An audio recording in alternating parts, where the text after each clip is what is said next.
ഞാൻ ശിവൻ. ഈ ഗൾഫിലുള്ള ആയിരക്കണക്കിന് മലയാളികൾ പറയുന്ന പോലെ പൊരിവേലിൽ ചോര നീരാക്കി ഞാനൊന്നും ചെയ്തിട്ടൊന്നുമില്ല. നാട്ടിലൊരു പണിയും ചെയ്യാതെ തെണ്ടിത്തിരിഞ്ഞ് നടന്നപ്പോൾ എൻ്റെ അമ്മാവനാ യമരാജൻ്റെ രൂപത്തിൽ വന്ന് എന്നെ ഇങ്ങോട്ട് കെട്ടുകെട്ടിച്ചത്. ഇവിടെ വന്നിട്ട് മേലനങ്ങി എന്തെങ്കിലും പണിയെടുക്കാൻ ദൈവത്തിനാണ് എനിക്ക് തോന്നിയില്ല. പക്ഷെ വിശപ്പ് സഹിക്കാൻ കഴിയാതെ വന്നപ്പോൾ വിയർക്കാതെ ചെയ്യാൻ പറ്റിയ ഒരു പണി എന്താണെന്ന് ഞാൻ റിസർച്ച് ചെയ്ത് കണ്ടുപിടിച്ചു. അങ്ങനെ ഞാനൊരു സെക്യൂരിറ്റിയായി. എത്ര കെട്ടിടങ്ങൾ, ഓഫീസുകൾ, ഷോപ്പിംഗ് കോംപ്ലക്സുകൾ, ഫ്ലാറ്റുകൾ, ഇവയ്ക്ക് മുന്നിലെല്ലാം കുത്തിയിരുന്ന് ഞാൻ സമയം പോക്കി. ഗൾഫ് എൻ്റെ മുന്നിൽ കിടന്ന് വല്ലാണ്ടങ്ങ് വളർന്നു. അതുപോലെ ചില ചെറിയ ചെക്കന്മാർ ഇവിടെ വന്ന് കണ്ണടച്ച് തുറക്കുമ്പോൾ വളർന്ന് പടർന്നങ്ങ് പന്തലിച്ചു കളയും. അവന്മാരുടെ ലോകവായ്പ ഇത്. കൈ നിറയെ കാശ്, അതിൻ്റെ അപ്പുറത്തെ ദൂർത്ത്. ഇതൊക്കെ കണ്ട് കണ്ട് എൻ്റെ വളർച്ച മുരടിച്ചു പോയി. നമ്മളിപ്പോഴും പഴയ അത് തന്നെ സെക്യൂരിറ്റി.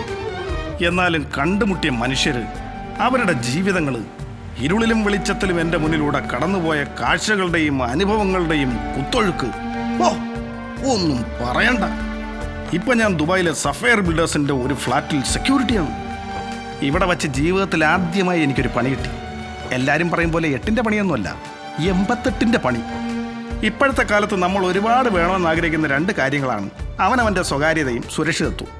അത് മുന്നിൽ കണ്ട് ഈ ഫ്ലാറ്റിൻ്റെ താമസക്കാരനും സഫയർ ബിൽഡേഴ്സിൻ്റെ പാർട്ട്ണറുമായ ജേക്കബ് സാറ് ഇവിടുത്തെ കംപ്ലീറ്റ് ലോക്കിംഗ് സിസ്റ്റം ബയോമെട്രിക് ആക്കി. ആ വാക്ക് കേട്ട് ഞാൻ ആദ്യം അന്തം വിട്ടുപോയി. പിന്നീടാ മനസ്സിലായത് സംഗതി വളരെ സിമ്പിളാ.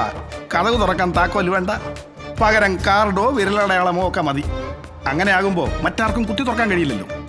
എങ്കിലും കള്ളക്കളികൾക്കൊന്നും ഒരു കുറവും വന്നിട്ടില്ലേ, കൂടിയിട്ടേ ഉള്ളൂ. ആ പൂട്ട് തന്ന പണിയാണ് ഞാൻ പറഞ്ഞ പണി.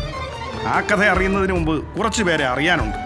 സത്യത്തിൽ ഇതിനൊക്കെയാണ് ഞാൻ കാവലിരിക്കുന്നതെന്ന് ഇക്കണ്ട കാലം ഞാൻ അറിഞ്ഞില്ല കേട്ടാ.